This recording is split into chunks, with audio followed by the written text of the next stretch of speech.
E falando um pouco agora também do CDzinho que foi lançado em 2005, não é isso? Final de 2005. Como é que foi a passagem das pistas de skate para pistas de dança, para teoria dinâmica e gastativa? Como é que foi essa transição do primeiro CD para esse segundo CD? O primeiro CD foi gravado aqui no Hanoi, inclusive. O segundo foi no Estúdio Nas Nuvens, no Jardim Botânico. E eu queria saber de vocês, cara, o que vocês sentem de diferença, como é que foi em termos do processo de criação, as diferenças básicas que rolaram assim, o amadurecimento de vocês, foi importante para esse segundo disco, ter gravado esse primeiro, como é que foi essa transição aí pra galera? Pô, primeiro, sem dúvida, ter gravado o primeiro disco aqui no Hanoi foi um aprendizado enorme, né? Como as demos, as coisas anteriores que a gente tinha gravado também ajudaram muito. E a diferença, primeiro, a gente treinou muito, assim. A gente continua ruim, mas a gente deu uma evoluidinha para fazer esse CD. E, pô, a principal diferença foi que a gente tinha um estúdio muito maneiro, né, cara? Assim, Não que esse não seja, né? não que esse não seja, mas um estúdio, porra, cara, a gente nunca tinha tido tanto equipamento de primeira linha à disposição e um produtor excepcional que foi o Liminha, né, cara? Que foi o cara que acreditou e até hoje, pô, é a pessoa que mais acredita na banda, assim, pô, e dá o gás mesmo pra acontecer. Então foi um processo, foi assim, uma parada que marcou o processo para gravar esse CD também foi que a gente teve bastante tempo, então foi muito bem pensado, talvez um pouco pensado até demais, que acabou atrasando um pouco. Acho também um pouquinho da diferença preocupação de estar focalizado só no CD. Quando a gente gravou a demo aqui, a gente estudava e era estágio, e eles dois trabalhando em loja de roupa, o Danilinho era o nosso empresário, produtor, faz tudo, tipo, o escritório era na casa deles, quantos telefones gigantescos, o dia inteiro ligando, sei o que, agendando show em Macaé, bababá. E é isso, cara, e hoje em dia não. Também, cara. Então era tudo mais contado, não era ensaio, era, porra, 2 horinhas só por semana, né? Pra gravar o primeiro CD, a gente teve que desembolsar tudo do nosso bolso, né? Assim, no caso foi até mais Do irmão do Danilinho. foi no bolso do irmão dele que bancou, depois a galera foi pagando aos pouquinhos. Amortizando aos poucos. Foi quitando a dívida. Mas, pô, pra gravar o Teoria Dinâmica Gastativa a gente não pagou nada, né, cara? Então, assim, é uma bela diferença, né? Lembrando que o Liminha, um dos maiores produtores fonográficos da história do país, produziu grandes artistas da década de 80, os maiores, na verdade, Titãs, e década de 90 também, e foi o Liminha que produziu o CD Teoria Dinâmica Gastativa.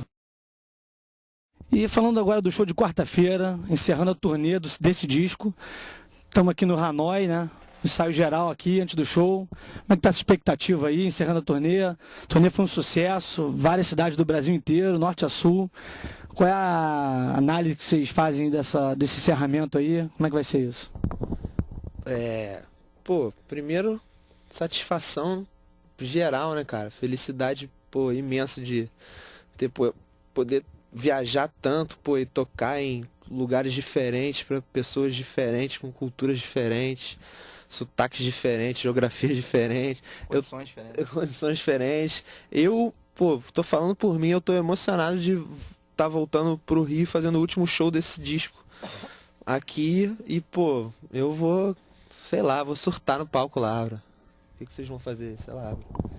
Eu vou surtar como em todos os shows, mas também com essa parada de ser o início de um encerramento, né, cara? Com uma casa nova, Vivo Rio, que a gente foi lá até semana passada, maneira pra caramba, tinha uma estrutura bem legal, parece ter uma engenharia de som bacana, também não entendo porra nenhuma, mas vi lá o teto todo bizarro, tecnologia, eu falei, pô, a parada aqui deve funcionar, né? Tecnologia importada da Tchecoslováquia. Exatamente. E é isso, cara, disposição, alegria, energia, né, cara? E eu espero receber pra caralho também energia, né, cara? Todo show é uma troca muito intensa e já um tempinho já sem tocar, já dá aquela falta, quando chega é bom pra caralho. E já que você falou, Vitor, que vocês tocaram realmente em vários lugares do Brasil para várias culturas diferentes, vocês sentem alguma diferença em termos do público do Nordeste para o público do Sul, para o público carioca, paulista? Como é que funciona isso? Quem invade mais o palco? Quem fica mais quieto? Como é que é isso, Danilinho? Acho que não, cara. Acho que eu vejo uma grande identificação, assim, entre a...